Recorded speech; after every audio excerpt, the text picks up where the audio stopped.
this is it. Up to the Sattasvaara. Very unique fell or hill here in Lapland. A former volcanic, or a volcano actually. I will tell you more when I'm up there. Alright, we're approaching the reindeer fence here. You have to open and close it to make sure that the reindeers stay in this area and do not escape.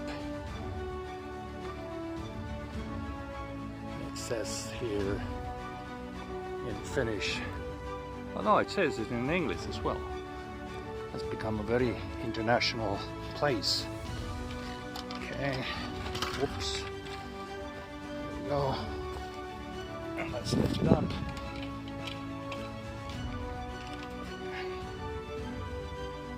It has to go down there, I guess. So it's closed now. Let me see. Okay, there's two options, actually three options. Which one am I gonna take? There's this one looks like more like a trail for hikers, and then there's another trail for, so there could be different ways actually up to the top. We're not gonna miss the hill or the volcanic fell because it's right there. But let us see if we chose the right one, because I guess some of the trails go to the other side, which could be a bit sort of more rocky and steep.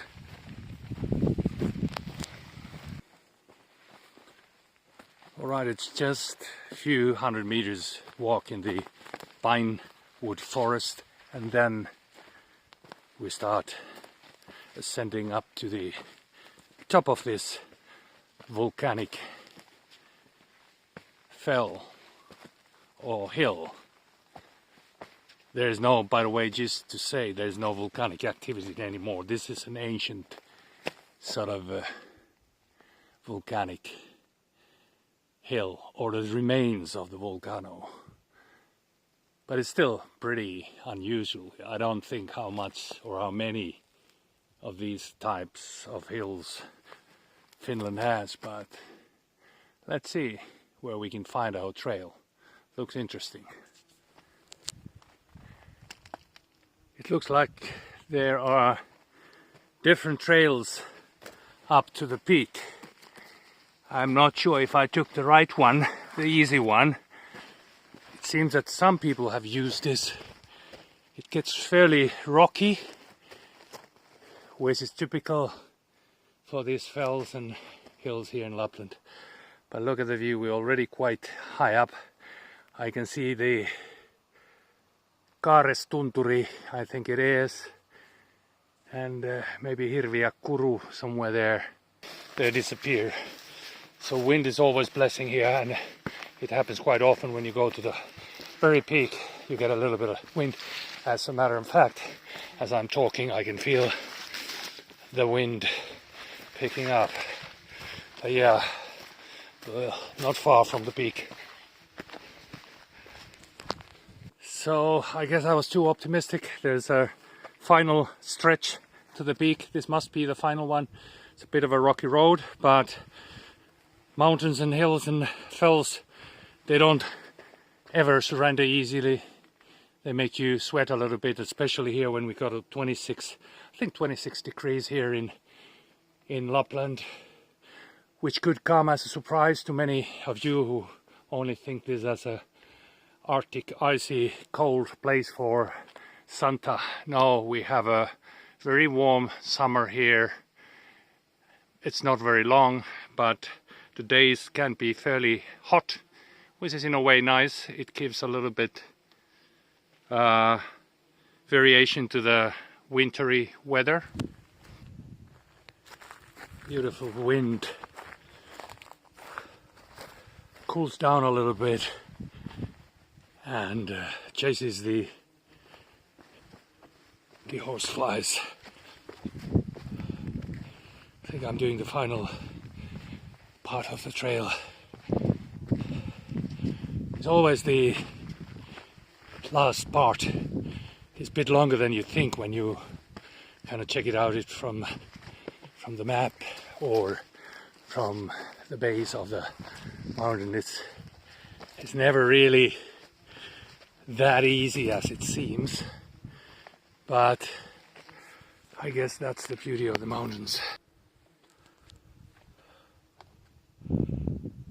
Alright, this is the peak.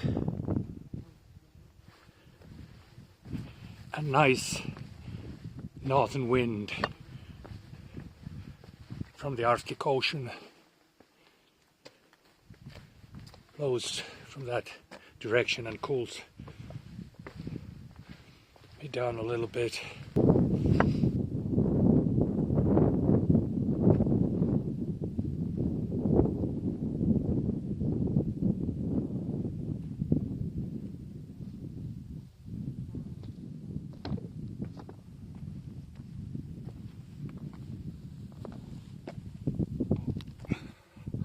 Alright folks, welcome to Sattasvaara. This is an ancient volcano, active. It used to be active probably a couple of million years ago, but it's still geologically very unique place here in Lapland, and it's really worth coming to see. Not only because of the geological features of the place itself, but it has a spectacular view to all directions, so you get a very good sort of picture of the surrounding terrain. It's a great place, and it's not a long hike, it's a bit of a climb. It's a rocky road like they always are, and this time of year you don't see many people because, to be honest, the horseflies and mosquitoes can bother you a little bit, and it's very, very hot day. So if you come on a day like this when it's 26, maybe 27 degrees Celsius, take a lot of water because it is going to be sweaty road to the top. But anyways, great place. Here's the fire warden's hut, and it's the only place actually that gives a little bit shadow here on the peak. There's a nice place and there's a little bit of wind, but it seems that now it's not only the horseflies, it's also the wasps got crazy when I got in here. I don't know if it's my white shirt or what. It's a bit smaller place, but it's definitely, if you are interested in geology, this is your place. It's a bit rocky road up, but that's how it is here in most of these fells and hills here in Lapland.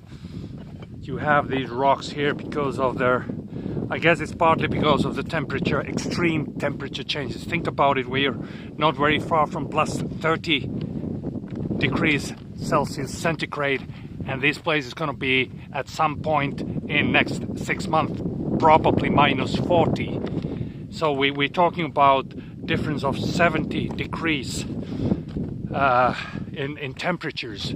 So you can understand that the stone will crack in these extreme conditions. It's almost like space in a way. But I mean, what most people don't know here is, or the people who only come here during the winter, they don't realize that this is completely different world during the summer. So, as I mentioned, there's a gold mine, and if you're not aware, Finland is Europe's biggest gold producer, and probably the only one where we still do the old panning traditional way. I mean, people do that here every summer. Hundreds of people in different riversides and streams, and they find gold. I think the biggest nugget that was kind of announced, was it 60 grams early this summer? And if you talk with old gold diggers, they always say that the biggest ones they never tell anyone, because obviously you have to pay taxes and stuff like that, so they just keep it. So there's a hidden treasure under this rugged terrain here in Lapland, and hundreds of people come every summer to dig. Partly dig and partly panning and digging. That's how it goes. So this is not very kind of a big area, the peak itself, because it's this kind of a bit of a oval, or not oval shape, but what could I say? Well, you see the one there. It's pretty much the same as the fell a bit further off. When you start descending back, you have to keep in mind one fact. There are certain facts in the world that I always kind of try to keep in mind. There's this 80-20 rule, the so-called Pareto principle. If you read economics or many other sciences, you notice that very often things are divided in 80% and 20%. But then there are other facts. I always remember when I was younger, I read a book by Mario Puzo, Fools Die. You remember Mario Puzo? He's the one who wrote The Godfather. Everybody knows the movie, but the books are good. And I think The Fools Die was a good book as well. And it was all about gambling, card playing in Las Vegas. I like occasional game of trick poker every now and then. But anyways, there was a couple of kind of proverbs or slogans that the guys who were portrayed in the novel as players, they always say that prosents never fail you. They say like your friends fail you, your women fail you, but percentage in a poker games, you have to always keep that in mind. And if you've done mountaineering, you better keep in mind that over 90% of the, so you see here, I'm getting into the actual thing what I wanted to say. It was a bit of a long sort of a route, but I have a lot of time when going down because I want to do it carefully, and this is the reason. So over 90% of the accidents when you're up there in the mountains or hiking in these kind of places happen when you're descending, when you're going back. When you have this kind of relaxed relief that I did it, I went up there, I managed to do it. Okay, this is not super dangerous here, but some mountains are actually killers. So then you start relaxing and you're a little bit tired, maybe you ran out of liquids, your muscles are not really responding the way they should, and then you end up in accidents. I always remember I was in Chamonix in Switzerland climbing there, and there's a big sort of board by one of the shops that sell equipment for the mountaineers, and that's the place where they have these percentages, how many people end up in fatal accidents and all types of things. And pretty much the only thing I remember is that when going down, that's your biggest chance of, getting hurt. So let's take it easy and go down. There's a forest fire. It's fairly far off to the east. It could be already the Russian side, because that's where very often the forest fires are. You can smell